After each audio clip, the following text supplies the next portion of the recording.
नमस्कार विद्यार्थी मित्रांनो, स्वागत आहे तुमचं गणित शिकूया हे यूट्यूब चॅनलमध्ये। विद्यार्थी मित्रांनो, आपण इयत्ता 10वी विज्ञान भाग 2 यामधील प्रकरण 6 प्राण्यांचे वर्गीकरण या प्रकरणाचा अभ्यास करत आहोत।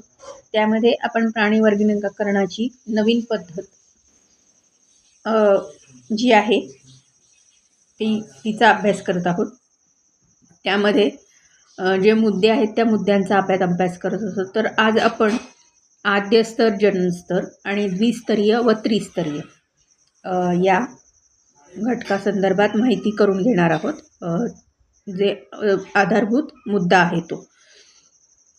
तर बहुप्रेष्य प्राण्यांबाबत त्यांच्या भ्रूणावस्थेतील वाढीच्या सुरुवातीच्या काळात पेशींचे जे आद्य स्तर तयार होतात व त्या आद्य स्तरापासून त्या प्राण्यांच्या शरीरातील विविध ऊती तयार होतात।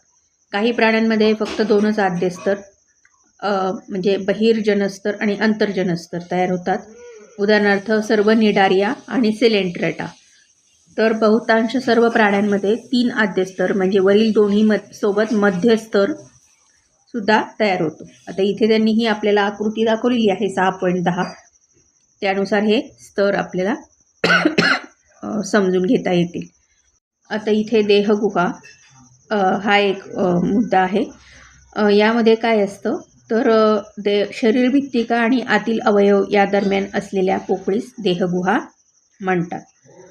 बहुपेशीय प्राण्यांच्या भ्रूणावस्थेतील वाढीच्या काळात मध्यस्तरापासून किंवा आतड्यापासून देहगुहा तयार होते। अशा प्रकारची देहगुहा वलयी प्राणीसंघ व त्यानंतरच्या सर्व संघातील प्राण्यांच्या शरीरात असते। अशा प्राण्यांना सत्य देहगुहा असणारे प्राणी म्हणतात। रंध्रीय प्राणी, निडारिया, सेलेंट्रेटा संघ, चपट्या कृमींचा संघ या संघातील प्राण्यांच्या शरीरात देहगुहा नसते। अशा प्राण्यांना देहगुहाहीन म्हणतात। गोलकृमींच्या शरीरात देहगुहा असते, पण ती वर नमूद केलेल्या पद्धतीने तयार झालेली नसते, म्हणून त्यांना खोटी किंवा फसवी म्हणजे सिलोटोमेट असे म्हणतात। म्हणजेच खोटी किंवा फसवी देहगुहा असणारे प्राणी असे म्हणतात। आता इथे ही देहगुहा त्यांनी आपल्याला दाखवलेली आहे।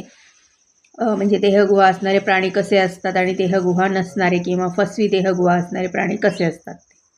खंडीभवन, इथे देहगुहेवरून प्राण्यांचे प्रकार आपल्याला त्यांनी दाखवलेले आहेत। आणि देहगुहा नसणारे प्राणी हे बघा इथे।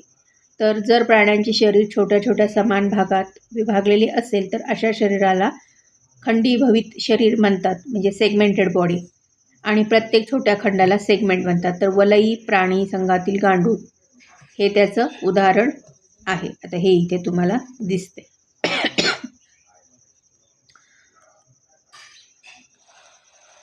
आता हे जे प्राण्यांचे देहगुहेवरून प्राण्यांचे प्रकार केलेले आहेत, ही प्राणीसृष्टी आहे।